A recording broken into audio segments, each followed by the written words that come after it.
Hi everyone, welcome to my channel. My name is Jennifer. In this video, I'll be unboxing and demonstrating the Wagner FLEXIO 5000 paint sprayer.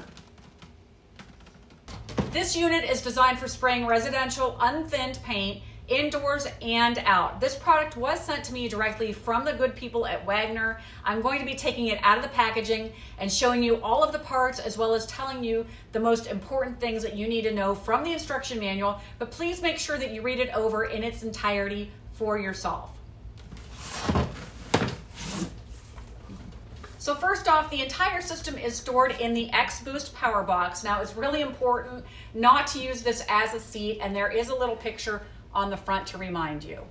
On top of the box, you'll find an easy carry handle, which has locking tabs to keep this up, but when you want to decompress it, it does push down easily. Also on the handle, there is a spray gun holder right here. The on and off switch is located right here, and that activates the main power, and then the air hose port is located right here. The box is designed with a little notch here in the back that allows the power cord to come through. The lid easily shuts with this latch located right here. And I do think it goes without saying that you want to make sure that you have everything set up before plugging the unit in. Let's take a look inside the X-Boost power box. You're going to find the eye spray nozzle, which is designed to provide a roller-like finish on broad indoor and outdoor surfaces. You would use this on larger projects with unthinned materials, including latex.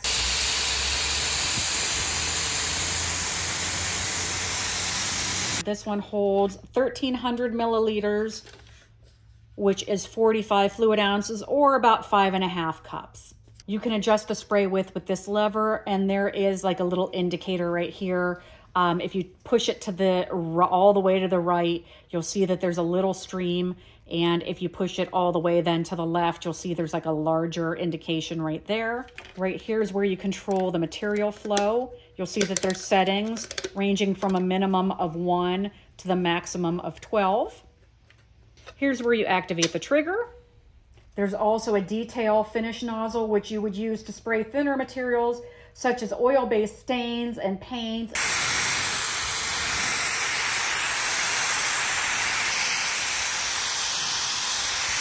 It leaves a nice, smoother finish and holds less material with a capacity of, it looks like 600 milliliters or 20 fluid ounces. The air hose is stored in this area, and to release it, you lift this one side. I was a little bit unsure. I was afraid I was gonna break something, but it does. It snaps in place when not in use, and then to release it, you just pull that up and then bring the hose out.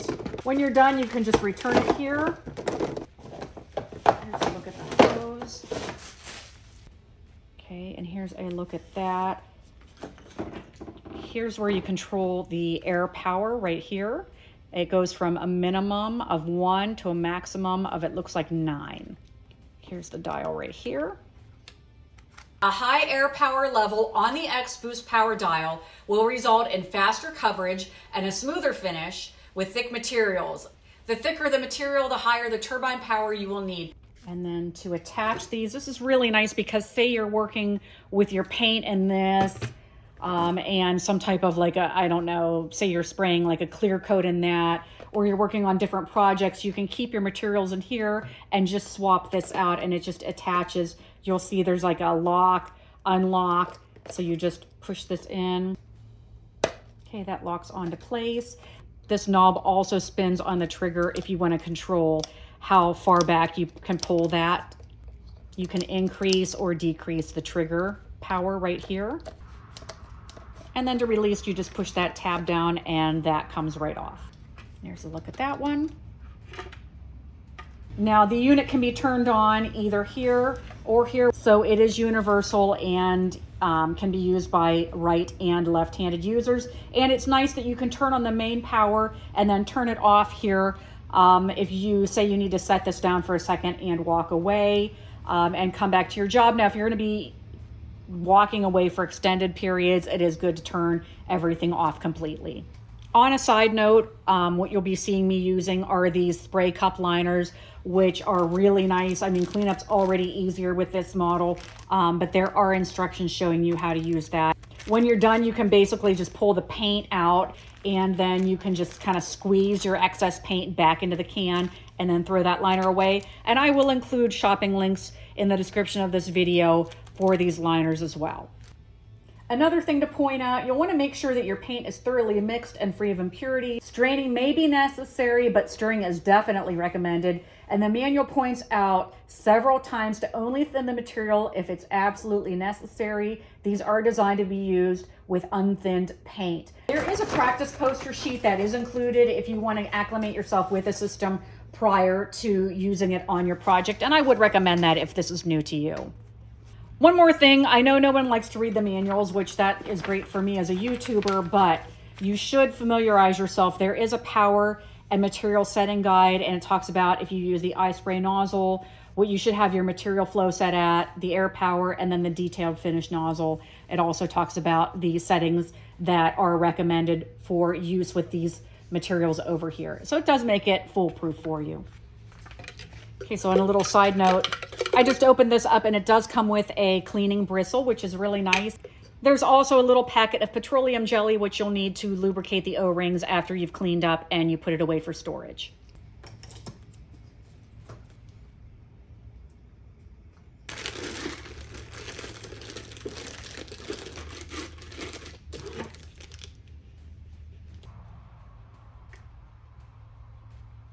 Insert the suction tube into the intake opening with the tube facing in a direction that will make sense for your job. For instance, if you're working overhead, you want to face the tubing back to maximize the amount of paint. If you're working on something that's low to the ground, the tube should be tipped forward, and align the pickup tube, making sure it's inserted as far as it will go. If you want to adjust the spray pattern, you turn it like this. If it's facing this way, you're going to get a horizontal spray for up and down. And then if you want to go side to side, you would flip it that way.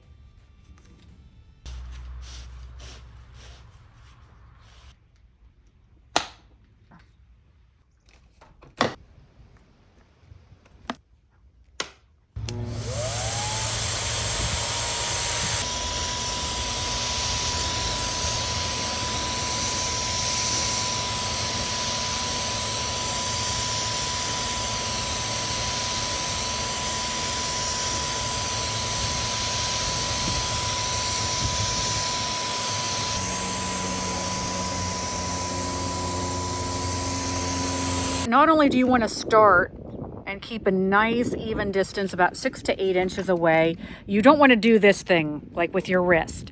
You want to make sure that you move your arm back and forth. You want to start before your workpiece and kind of continue the stream until after your workpiece. Once you make your first pass, you'll want to overlap when you make your second pass by about 50%, and I'll demonstrate that now.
Another thing, park your cars far away.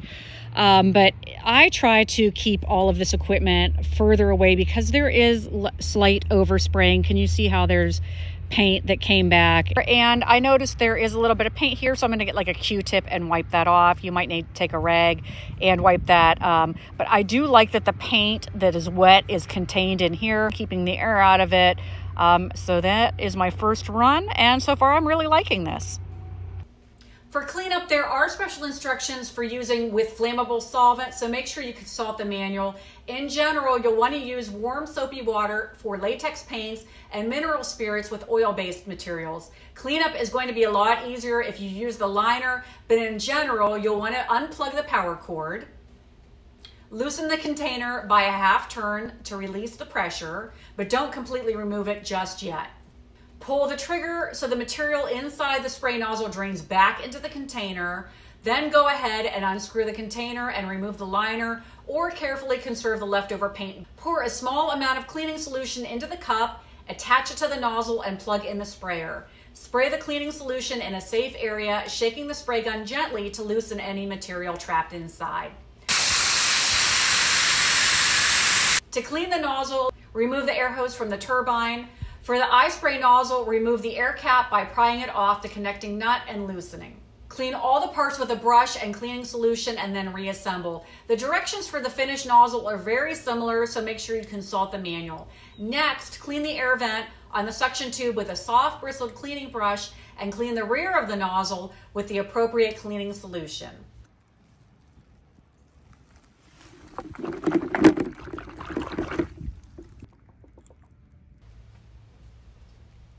Use a thin layer of petroleum jelly to lubricate the O-ring and make sure to reinstall it properly. Even though cleanup is a bit of a pain, you just cannot beat the professional look that you get with an air sprayer. Rollers and brushes leave marks, and the air sprayer is really the way to go. There is routine maintenance that will need to be performed, such as checking the air filters for dirt and cleaning the air valve tube. Since my unit is brand new, I may cover this in a future video. I just want to make you aware of that, so that if you have a unit that you've used a few times, you can perform that maintenance. I know this is a lot of information to cover at one time, so if you have any questions, please leave them for me in the comments. I will include shopping links to my Amazon affiliate shop for your convenience. I do receive a very small percentage as a commission for the referral, but it costs the consumer nothing extra. As always, I thank you for watching and supporting my channel. I hope you'll hit that subscribe button and follow me across all of my social media accounts. Thanks so much for watching, and until next time, take care.